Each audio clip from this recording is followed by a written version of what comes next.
Legal. Que bênção, queridos. Queridos, quero repartir, tentar ser uma breve meditação de algo que falamos um pouquinho nos últimos 2 retiros ou 3 retiros de jovens e adolescentes aqui em Porto Alegre. Um pouquinho também, agora semana passada, em Caxias do Sul. Quantos estavam em Caxias do Sul? Tem alguém que estava em Caxias do Sul? Ó, legal. Algo que Deus tem nos falado muito ao longo de muitos anos e que nós não podemos jamais esquecer, porque essa é a nossa relação como igreja, é assim que nós nos relacionamos. Não é uma relação normal, como qualquer outro tipo de relação, embora a gente pode ter nos nossos convívios, as amizades, as pessoas que temos alguma afinidade, não há problema nesse sentido, mas a nossa relação agora ela é espiritual, porque temos o mesmo Espírito e a forma que nós nos relacionamos é através das mutualidades. Eu não vou falar as 20 e poucas mutualidades aqui, queria trazer 4 principais aqui e uma onde nós vamos poder praticar aqui. E é interessante porque nós temos sempre um cuidado entre nós aqui. Às vezes a gente consegue, às vezes a gente não consegue. Às vezes vem um irmão e traz uma palavra, e a gente sempre cuida para não repregar aquilo que ele repregou, né? Que ele pregou. Então a gente sempre tenta com um coração bom encarar o que o outro vai trazer como um complemento. Às vezes a gente percebe que a pessoa falou já a mesma coisa, e eu estou numa posição muito difícil aqui de não repregar, porque o testemunho do Túlio, da Elidalva, é a pregação dessa noite, em nossos corações. E ela está baseada, em primeiro lugar, lá em João, no Evangelho de João, capítulo 13, onde acontece uma janta. Uma janta, o que eu posso dizer? A maior janta de todos os tempos. Eu vou usar aqui as palavras aqui do meu querido colega e companheiro Eduardo Aracaque Japa. Nem nos palácios, maiores palácios desse mundo, por todas as eras, houve uma janta como essa. A janta das jantas. A ceia das ceias. Um momento muito especial que reflete na nossa vida hoje. Tempo que Jesus reúne os seus discípulos num ato de tanta intimidade, e a mesa tem isso, onde nós sentamos, onde nós, na mesa, nós não percebemos muitas vezes, mas é o lugar onde estamos ali de uma maneira comum, recebendo um alimento, onde vai nos sustentar, todos juntos. Alguma coisa nós precisamos comer. E Deus, pela sua infinita misericórdia, tem nos mostrado que esse lugar de mesa é um lugar de comunhão. Seja das nossas casas, seja na vida, na comunhão que nós temos. E a gente pode sentar na mesa de qualquer maneira, sem pensar, sem agradecer. Muitas vezes, naquela correria, alguns nem colocam mais a mesa, né? Algumas casas modernas já desconsiderando as questões da família, só tem um balcão ali para alguém pegar um pão rapidamente e comer. Mas é um convite de Deus sempre para nós, a sentarmos nessa mesa. Um convite que começou lá, através da obra do Senhor Jesus, e que vai durar por toda a eternidade. Há bodas, há uma ceia, vamos estar em plena comunhão. Mas o que torna esse jantar tão especial, ao ponto de ser o jantar mais especial que já houve na face da terra? Porque estava acontecendo uma coisa poderosa e tremenda. Naquele momento onde Jesus chama os seus discípulos, o diabo já havia tentado Judas para trair Jesus. Jesus vai lá, estão sentados à mesa, ele tira uma capa, pega uma toalha e coloca na sua cintura aquela toalha, pega uma bacia, pega uma jarra de água, coloca a água na bacia, ele se abaixa e começa a lavar os pés dos discípulos. E começa a lavar os pés. Serviço único e exclusivo dos escravos. E aí ele vai chegando ali e ele diz, olha, o que eu estou fazendo agora vocês não vão entender, mas depois vocês vão compreender. Quando chega diante de Pedro, Pedro até diz, fala assim, Senhor, tu vai nos lavar nossos pés? Ele chega assim, não, Senhor, não, tu não vai lavar os nossos pés. E Jesus diz, olha, se eu não lavar os teus pés, tu não tem parte comigo. Daí ele pede, então lava minhas mãos, lava minha cabeça, a história quase todos nós conhecemos. E ele disse, não precisa lavar porque vocês já estão limpos, não há necessidade, apenas os pés. Vocês já foram limpos. Mas ele disse que nem todos estão limpos aqui. E ele estava se referindo a Judas. Depois que ele fez isso, ele disse, vocês viram o que eu fiz? Vocês têm que fazer a mesma coisa. Depois, ali, ele, junto com seus discípulos, Judas se levanta e sai. E ele anuncia também que alguém ali iria traí-lo, isso antes da saída do Judas.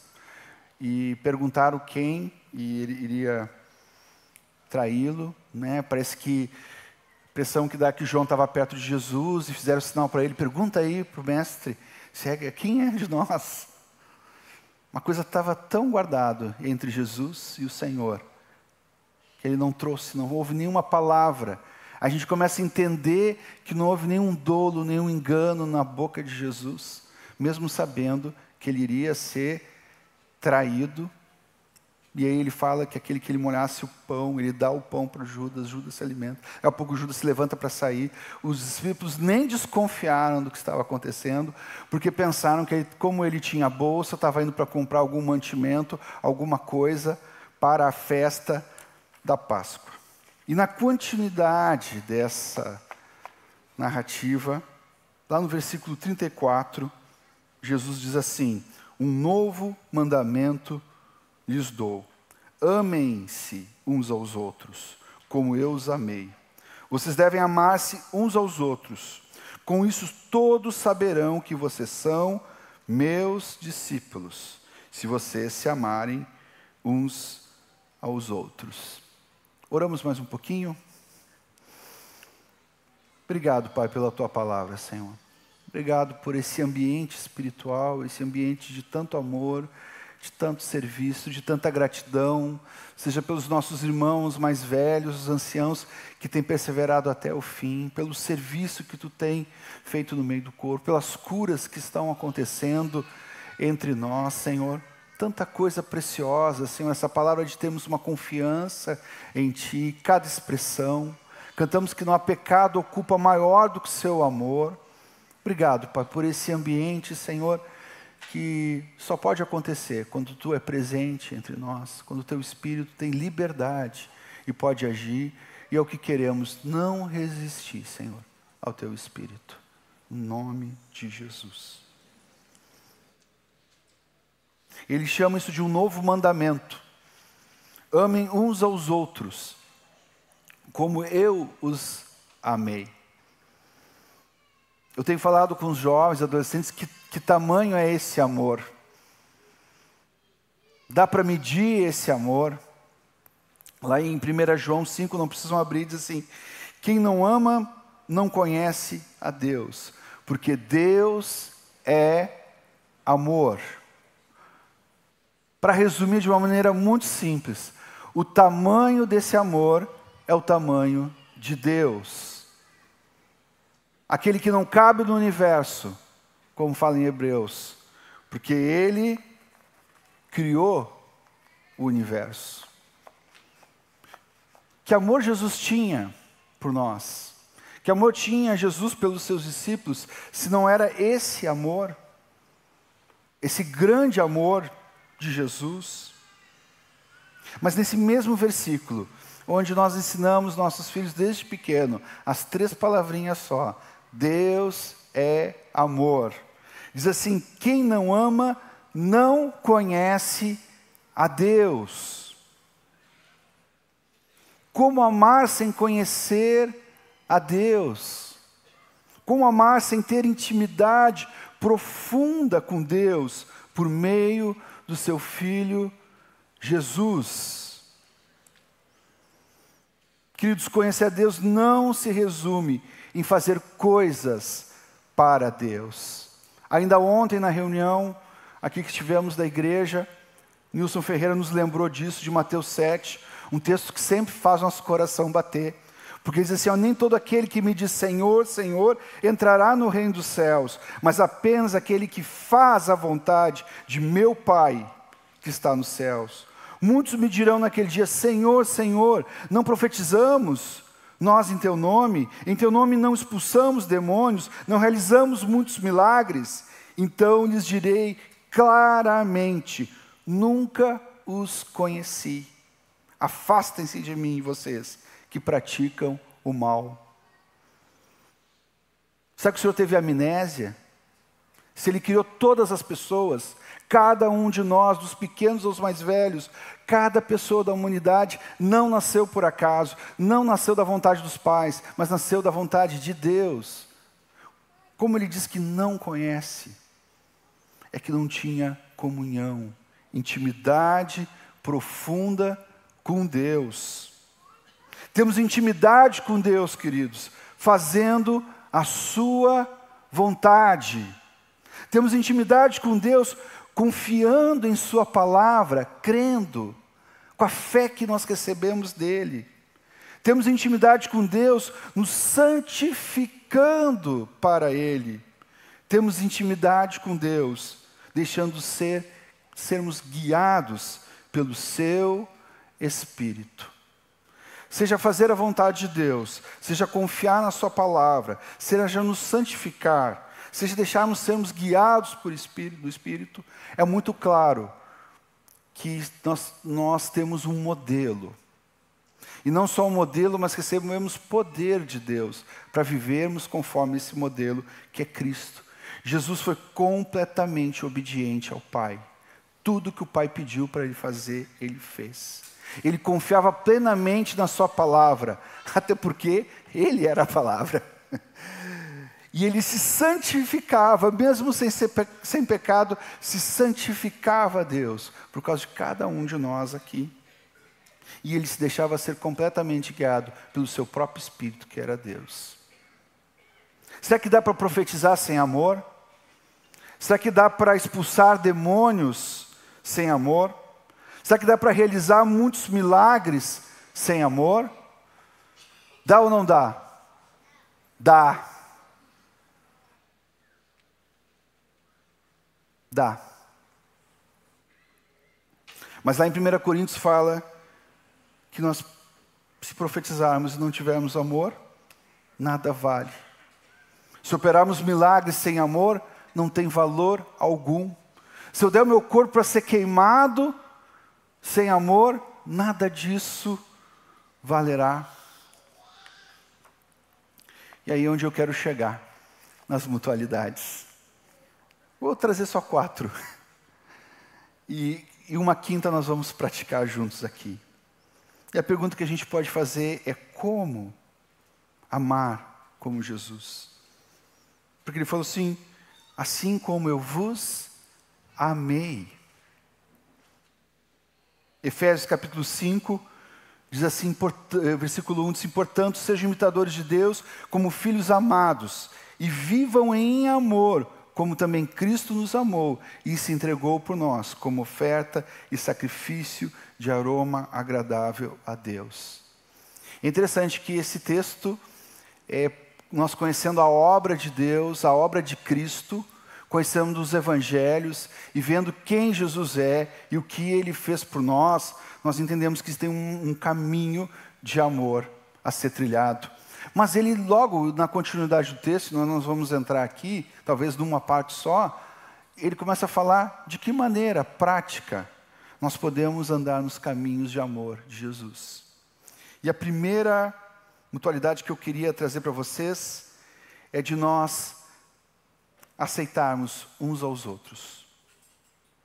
Nós precisamos nos aceitar, queridos. Romanos capítulo 15, versículo 7, diz assim, o Deus que concede perseverança e ânimo. Como nós estamos precisando, queridos, nesses dias, de perseverança e ânimo. Deles um espírito de unidade, segundo Cristo Jesus, para que com um só coração e uma só boca, vocês glorifiquem a Deus e Pai de nosso Senhor Jesus Cristo. Portanto, aceitem-se uns aos outros. Em outra tradução, acolhem-se uns aos outros, da mesma forma como Cristo os aceitou, a fim de que vocês glorifiquem a Deus. Convite de Deus para nós nessa manhã, queridos, de nos aceitarmos. Esse nos aceitarmos é algo um pouco mais profundo, de uma outra mutualidade, de sermos hospitaleiros. Se a gente não se aceitar, é muito difícil a gente ser hospitaleiro uns para com os outros. Aceitar nossos irmãos, sabendo como eles são, suas limitações. Efésios capítulo 2, fala qual era a nossa condição. Ele começa a falar que vocês estavam, Paulo escrevendo, inspirado pelo Espírito Santo, uma carta para a igreja de Éfeso, e diz assim, e ele começa assim, ele começa dizendo, vocês estavam mortos em suas transgressões e pecados, nos quais costumavam viver quando seguiam a presente ordem deste mundo e o príncipe do poder do ar, o espírito que agora está atuando nos que vivem na desobediência. Sabe aquele príncipe que sim, aí está o príncipe e ele não tem nada meu com ele. Essa era a situação. Mas ele falou, anteriormente, na continuidade assim, todos nós, incluindo Paulo, e nós aqui, quase 2000 anos depois, todos nós também vivíamos entre eles, satisfazendo as vontades da nossa carne, segundo os seus desejos e pensamentos. Como os outros, éramos por natureza merecedores da ira. Eu não posso deixar de falar que, todavia, Deus, que é rico em misericórdia, pelo grande amor com que nos amou, deu-nos vida juntamente com Cristo, quando estávamos mortos nas nossas transgressões. Pela graça, nós somos salvos. Essa era a nossa condição. Não tem diferença alguma da nossa situação anterior. Queridos, nós, quando fomos salvos, nós entramos no mesmo bote salva-vidas. Nossa vida estava afundando, e o Senhor foi lá e nos resgatou e nos colocou no mesmo bote. Nós somos os remidos do Senhor, aqueles que foram resgatados pelo Senhor. Naquele bote, quando estava afundando aquele navio, e Deus nos colocou nesse bote, não tinha rico, tinha pobre. Não tinha o instruído ou menos instruído. Não tinha o que morava em tal lugar, no outro lugar. Não tinha aquele que pensava, tinha ideias diferentes da minha. Todos nós estávamos no mesmo barco, o barco dos resgatados, dos remidos. E o corpo de Cristo é formado pelos remidos. Cadê os remidos do Senhor? Nós somos os remidos do Senhor. E estamos sendo salvos para o Senhor. Não precisam abrir lá em 1 Tessalonicenses capítulo 5, fala alguns tipos de pessoas que estão nesse barco. Ele diz que nesse barco existe ociosos, existem desanimados, fracos, e todos, sem exceção, precisam ser tratados com paciência. Aceitar os nossos irmãos, acolher os nossos irmãos, é advertir o ocioso muitas vezes. Ajudá-lo a entender que vivemos uma vida de corpo e ele tem uma parte importante, a ordenar a sua vida. Aceitar uns aos outros é confortar o que está desanimado, que precisa de ânimo. É auxiliar os fracos. É ser paciente para com todos. É ter cuidado para que ninguém retribua o mal com o mal, mas sendo sempre bondosos uns para com os outros e para com todos. Isso é acolher uns aos outros. Eu preciso ser acolhido por vocês. E vocês precisam ser acolhidos por mim. Amém? Outra mutualidade, eu vou tomar um copinho d'água. Eu gosto dessa outra mutualidade. Eu gosto de todas, né? São aquelas de se morder uns aos outros, eu não gosto. Devorar um ao outro, eu não gosto. Ah, essa aqui é tão boa. Nós precisamos considerar uns aos outros. Precisa haver uma consideração nós para com os nossos irmãos. Hebreus capítulo 10, versículo 21, diz assim: temos, pois, um grande sacerdote sobre a casa de Deus. Sendo assim, aproximemo-nos diante de Deus, com um coração sincero e com plena convicção de fé, tendo os corações aspergidos para nos purificar de uma consciência culpada, e tendo os nossos corpos lavados com água pura. Apeguemo-nos com firmeza à esperança que professamos, pois aquele que prometeu é fiel. E consideremos-nos uns aos outros, para incentivar-nos ao amor e às boas obras. Não deixamos de nos reunirmos como igreja, segundo o costume de alguns, mas encorajemo-nos uns aos outros, ainda mais quando vocês veem que se aproxima o dia. Nós precisamos considerar os nossos irmãos, uns aos outros. Um texto clássico, tremendo, quando nós falamos sobre a catequese, sobre a obra de Jesus, sobre o sacrifício dele por nós, sobre o seu esvaziamento, lá em Filipenses capítulo 2, versículo 3, um pouquinho antes de nós entrarmos no 5, diz assim: nada façam por ambição e egoísmo, ou por vaidade, mas por humildade, considere os outros superiores a si mesmo. Com humildade. Cada um cuide, não somente dos seus interesses, mas também dos interesses dos outros. Seja a atitude de vocês a mesma de Cristo Jesus, que embora sendo Deus, não considerou o ser igual a Deus, e algo que ele deveria se apegar-se, mas esvaziou-se a si mesmo, vindo a ser servo, tornando-se semelhante a homens, e sendo encontrado em forma humana, humilhou-se a si mesmo, e foi obediente até a morte, e morte de cruz. Nós gostamos muito de trazer esse texto que fala na nossa catequese sobre a obra, que ele morreu pelos nossos pecados. O que às vezes nós não falamos muito é sobre o esvaziamento. Quando ele disse, façam o mesmo, é um convite de Deus, de amor, para nós nos esvaziarmos. Como que eu posso considerar alguém superior a mim, se eu não me esvaziar? Se eu não me humilhar, como eu consigo considerar qualquer pessoa superior a mim? Ele sendo mestre, naquela janta ele disse, olha, eu sou mestre.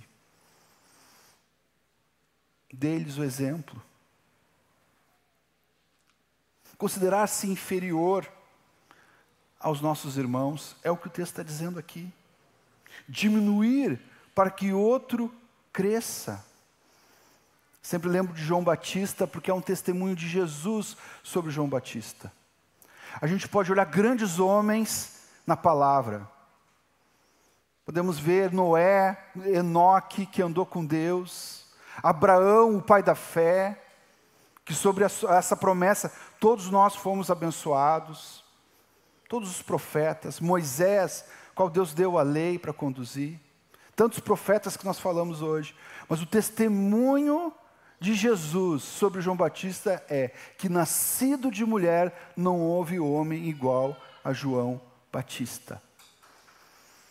E João disse assim, que eu diminua, para que ele cresça. Desaparecer, queridos, para que os outros apareçam. Abro aqui meu coração para que os mais novos cuidem de mim quando eu também chegar a uma idade mais avançada. Talvez, não sei se o Senhor vai me conceder a graça do nosso querido irmão Bertoldi de chegar a 97 anos, 80 anos, 82. Então apresentou os nossos anciãos, mas ele tem 82 anos. Não sei se o Senhor vai me conceder essa graça. Mas uma coisa eu peço para o Senhor: me ajudem os mais novos a chegar.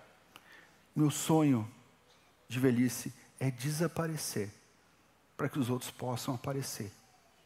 Por isso, queridos mais novos, toda vez que eu estiver aparecendo demais, lembre disso que eu estou pedindo aqui. Eu preciso desaparecer, para que o Senhor possa aparecer. Todos nós temos o mesmo Pai, foi nos lembrado hoje aqui. A mesma fé, o mesmo Senhor, o mesmo Espírito. Não podemos, queridos, de maneira alguma, desprezar o Espírito Santo na vida dos nossos irmãos. Ele está presente na nossa vida, na vida do mais pequeno ao maior. Ali está o Espírito Santo, que é Deus.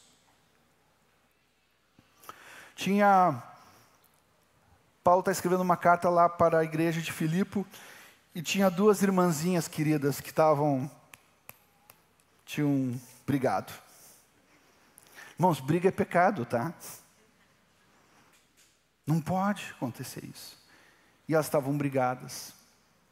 E ele pede ajuda naquela carta, diz assim: me ajudem a reconciliar essas duas irmãs, Evódia e Sintique.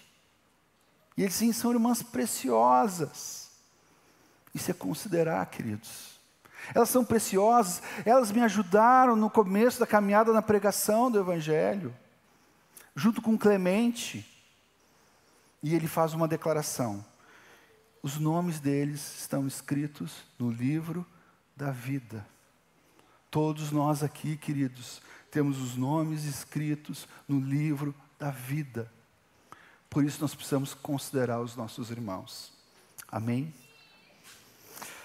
A outra mutualidade que eu queria trazer para vocês é de nós nos sujeitarmos uns aos outros. Efésios capítulo 5, versículo 18, diz assim, texto muito conhecido, fala assim: não se embriaguem com vinho, que leva à libertinagem ou dissolução, deixem-se encher pelo Espírito, falando entre si com salmos, hinos, cânticos espirituais, cantando e louvando de coração ao Senhor, dando graças constantemente a Deus Pai por todas as coisas, em nome de nosso Senhor Jesus Cristo. Sujeitem-se uns aos outros por temor de Cristo. Ainda no domingo passado, eu acho, o querido Ion nos lembrou desse texto tão precioso. O que nós não podemos esquecer é que para essa vida cheia do Espírito, nós também precisamos nos sujeitar uns aos outros. A sujeição, queridos, e a autossuficiência são opostas. O que se sujeita depende. O que se sujeita não oferece resistência para ser cuidado. O que se sujeita deixa-se ser instruído, ensinado. Elementos importantíssimos da nossa fé e da nossa caminhada com Deus. Como podemos andar sendo semelhantes a Jesus, tendo Ele como o nosso bom pastor? Essa é uma das bases do nosso discipulado, é a sujeição. E ela é uma sujeição mútua. Todos nós devemos nos sujeitar uns aos outros. E ainda dentro do contexto dessa passagem aqui, nos mostra que uma vida cheia do Espírito Santo é uma vida cheia de Deus e da sua vontade. Por isso há esse clamor de largar das coisas que são carnais, para começar a viver algo que é espiritual. Uma vida cheia do Espírito Santo é uma vida cheia de poder. Poder transformador, queridos. somos transformados à imagem de Cristo. Paulo conhecia esse segredo. Já falei em outras vezes aqui. Porque ele sabia que o Evangelho era poder de Deus para todo aquele que crê. Salmos, hinos, cânticos espirituais, cantando, como nós fizemos hoje aqui, louvando de coração, dando graças constantes a Deus. Essa é a nova forma, queridos, dos santos se comunicarem. Nossa comunicação não é só natural mais, queridos, mas ela é espiritual. Não nos comunicamos mais com dissoluções, não nos comunicamos mais com libertinagem, mas com aquilo que é espiritual. E por isso todas as vezes que nós temos uma ação de falarmos entre nós com salmos, cânticos, hinos espirituais, o Senhor está presente, o seu Espírito está presente e pode atuar e pode nos encher cada vez mais. Faça um teste na tua vida pessoal.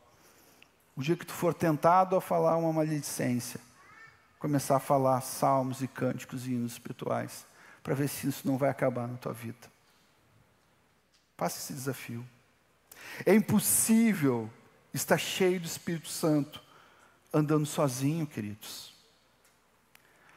Diz assim, falando entre vós. O que Deus quer fazer conosco, desse enchimento, é no plural. Por isso que também para a gente poder se sujeitar uns aos outros, nós precisamos estar juntos. Porque sujeitando uns aos outros. Amém? Ainda mais uma mutualidade, ou duas. Perdoai-vos uns aos outros. Efésios capítulo 4, versículo 31, diz assim: livrem-se de toda amargura, indignação, ira e gritaria e calúnia, bem como toda maldade. Sejam bondosos e compassivos uns para com os outros. De que maneira? Perdoando-se mutuamente, assim como Deus perdoou vocês em Cristo. Queridos, o perdão é o remédio, é o antídoto contra toda amargura, toda indignação, toda ira, calúnia e toda maldade.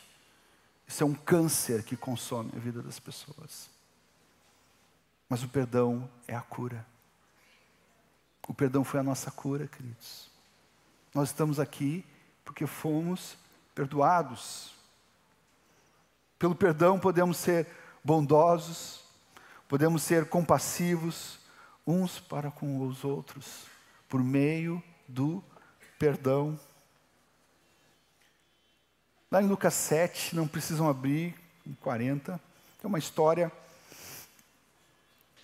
que o senhor conta, ele está na casa de algumas pessoas, e entra uma mulher chorando, ele está sentado, e ela se ajoelha diante dos pés de Jesus e começa a chorar, e as lágrimas começam a molhar os pés, e ela começa a enxugar com o cabelo, e ainda ela coloca um perfume sobre os pés. Há um olhar de julgamento sobre aquela situação que está acontecendo. Deus conta uma história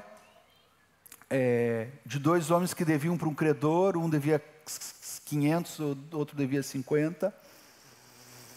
E aí ele viu que eles não tinham condições de pagar, e ele perdoou os dois. E aí Jesus pergunta qual deles ele havia perdoado mais, e ele disse, certamente aquele que devia mais. E aí Jesus no versículo 47 diz assim: portanto, eu lhe digo, os muitos pecados dela lhe foram perdoados, pelo que ela amou muito. Mas aquele a quem pouco perdoa, pouco ama. Queridos, há uma equivalência, uma relação do amor com o perdão. Nós cantamos aqui que não há mais pecado ou culpa maior que o seu amor. Se chegamos até aqui pelo perdão de Deus, será que é possível não perdoar? Às vezes, há ausência de perdão. Muitas vezes, queridos, não perdoamos, porque banalizamos a graça de Deus. Consideramos vil a graça que nos sustenta. E esse é o ano da graça, né, Rogério? E está chegando ao fim. É isso mesmo, do ano.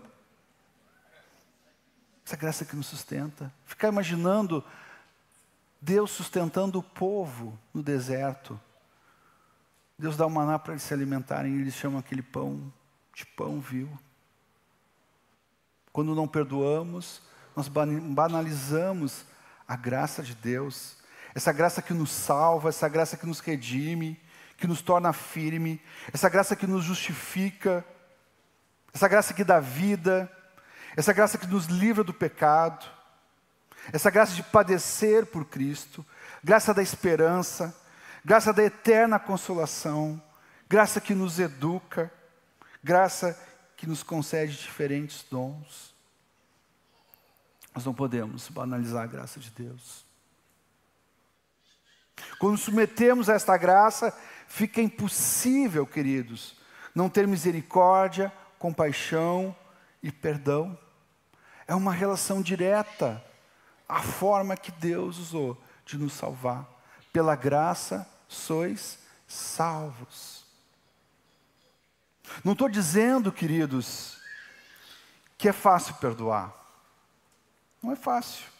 Mas eu afirmo na autoridade da palavra que é inadmissível para Deus não haver perdão.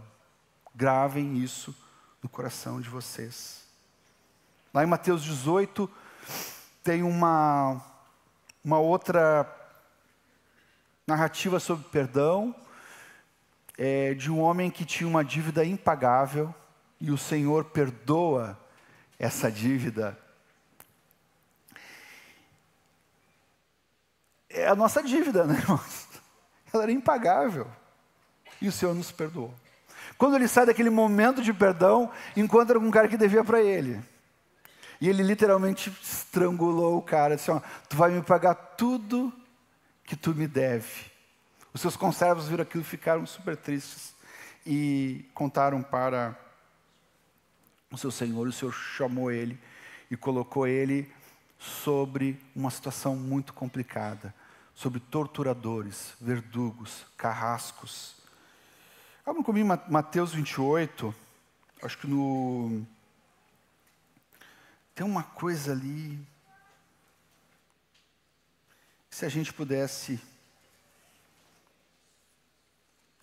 tomar uma posição diante de Deus sobre esse assunto. Mateus 18, acho que é o 18, 20.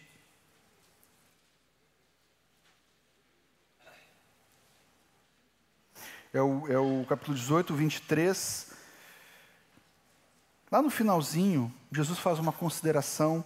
Lá no versículo 35, depois de ter contado essa história, ele diz assim: assim também fará o meu Pai Celestial a vocês, se cada um de vocês não perdoar de coração o seu irmão. É muito interessante que a gente pode olhar isso para a condenação eterna, e eu vou falar, sem perdão, não vai chegar a ver o Senhor e a sua glória, a não ser aquele dia do julgamento. Mas muitas vezes, pela falta de perdão, nós já estamos debaixo desses carrascos e dessa tortura que nos esmaga tanto e que nos aperta, ao ponto de nós ficarmos paralisados e não conseguirmos ter uma ação diante de Deus. Por isso, queridos, nós precisamos perdoar. Na nossa caminhada de fé, queridos, algumas vezes nós vamos errar. Nós vamos ferir pessoas. Algumas vezes nós vamos ser o ofensor. Nós vamos errar também. Nós vamos ofender também. Lá em Atos capítulo 15, tem um acontecimento muito interessante que Deus não ocultou. Deus não ocultou um desentendimento que houve entre irmãos.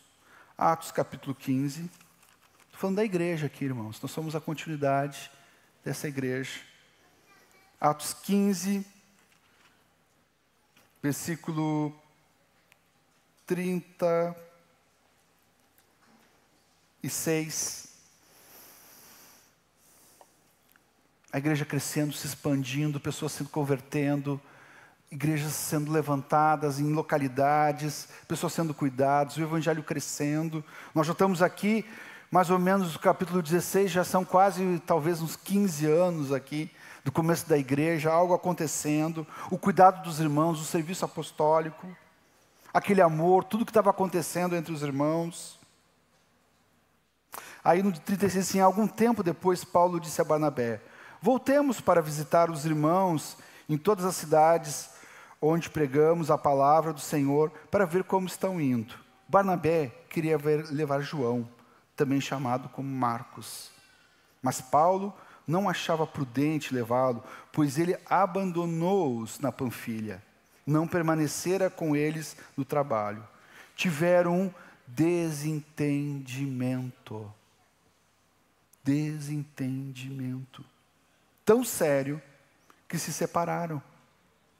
Barnabé, levando consigo Marcos, navegou para Chipre, mas Paulo escolheu Silas e partiu, encomendado pelos irmãos à graça do Senhor. Passou então pela Síria e pela Cilícia, fortalecendo as igrejas. O Senhor não ocultou isso, e é bom nós olharmos, irmãos, porque às vezes nós machucamos os irmãos. E também nós somos machucados pelos irmãos. Coisas acontecem. Nós estamos na mesma batalha, juntos, na mesma guerra, mas às vezes, nessa batalha, por estarmos juntos, damos uma cutucada num, uma espadada num sem querer, uma lançada num, uma escudada no outro. É assim, queridos. Eu fico pensando, quantos Marcos já tiraram a minha paciência?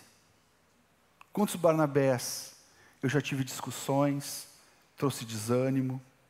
Quantos Paulos eu já abandonei essa vida? Em momentos difíceis que precisava estar presente lá, eu abandonei. Mas, queridos, anos depois,